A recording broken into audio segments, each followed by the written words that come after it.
all heard of genetics, but what is epigenetics? And the only I think of EpiPen, and I think of epicenter of an earthquake. How do you get epigenetics? There are two types of information in the body. We know of genetics. Genetics is the DNA. The epigenetics are the control systems that tell which genes to be switched on and off, which DNA to be looped out and unraveled and read by the cell versus which genes to be bundled up and silenced. And that's the epigenome, the reader of the genome. Oh, okay. Wow. But why is it new? I mean, it sounds like that should have always been there. Always been known and understood. Right. Yeah, and it's just as important as DNA. The reason that it's not really talked about as much is it's a lot more difficult to study. It's super easy now to read a genome. You can read it on a little device this big in less than a day. It used to be $2 billion and take months, but now it's easy. But the epigenome is still hard to read because it's 3-dimensional and over time 4-dimensional, and these structures are still being elucidated. Well, just get AI to do it all, and you can go to the Bahamas while it figures it all out. Yeah, exactly. I tried. And it'll do it in a day.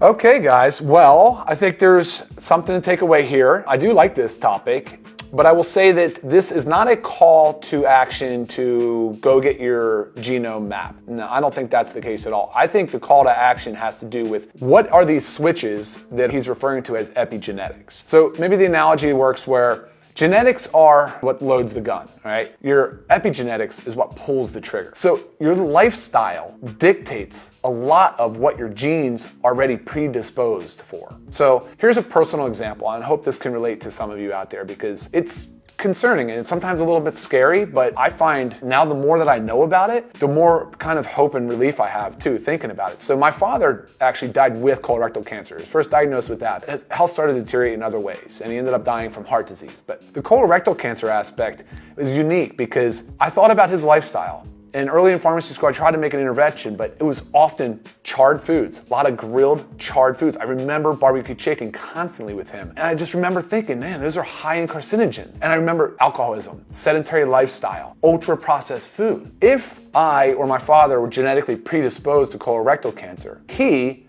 pulled the trigger because of his lifestyle. Whereas I do not. I focus on whole foods, real ingredients. I avoid carcinogenic foods. As an example is the grilled charred stuff that you would eat. It's an interesting topic. I think it's a lot above people's heads, but if you can really boil it down to recognize the fact that even with genetic predisposition due to family history, that you can control a lot of it with your lifestyle, well, that becomes a whole lot more powerful of a takeaway message. And they didn't really get into that in this video, but I'm telling you that you can do it. And that's why with LiveGood and our opportunity to talk about education, it's not always just about supplements, but like this holistic view to health and important things and how incredibly powerful and necessary like exercise is and socialization and managing our stress, focusing on our sleep and dialing that in. Of course, supplementation is a big pillar of that health, but these are the things that can really create a more healthy, holistic approach to health. But don't forget, I still, like even for me, with that risk of colorectal cancer, I will still go for earlier screening.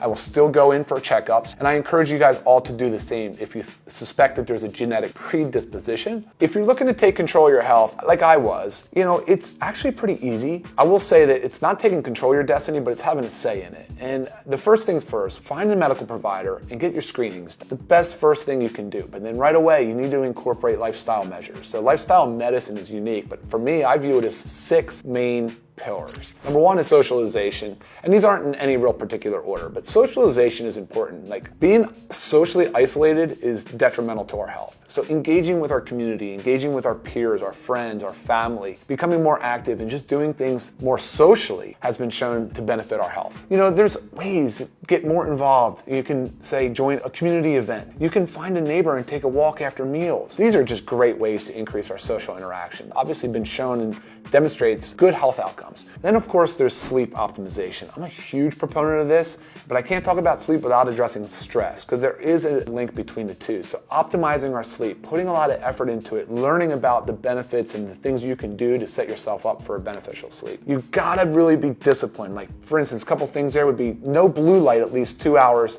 or at least 1 hour before sleep. No food at least 2 hours before sleep. Getting on a good healthy sleep schedule is gonna give you incredible return on investment. And then stress management, because there are a lot of tactics for stress management, but you got to find what works for you.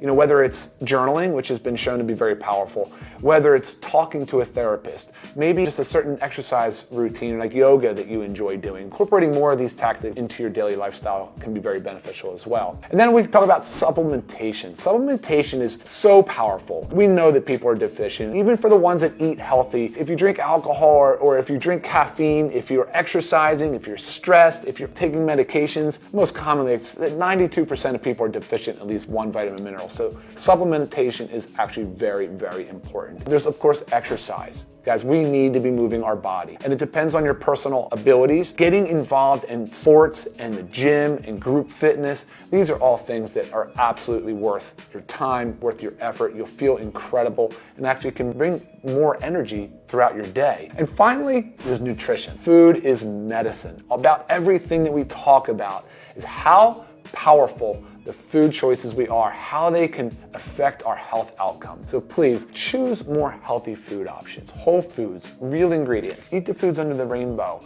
Just choose things that are high in phytonutrients, those colorful plant compounds. There's just so much benefit. And of course, guys, avoid the ultra processed foods. That's the most powerful nutrition advice I can give you. These 6 pillars of health, they can help us take control of our health and somewhat control our destiny. All jokes aside, it's probably the easiest thing to do is just to start supplementation. And that's one of the reasons why we started LiveGood. It's high quality supplements, they're easy to take, and you can make that part of your daily routine, and then you start to feel more empowered, and you start to feel better, and things is sort of a snowball effect.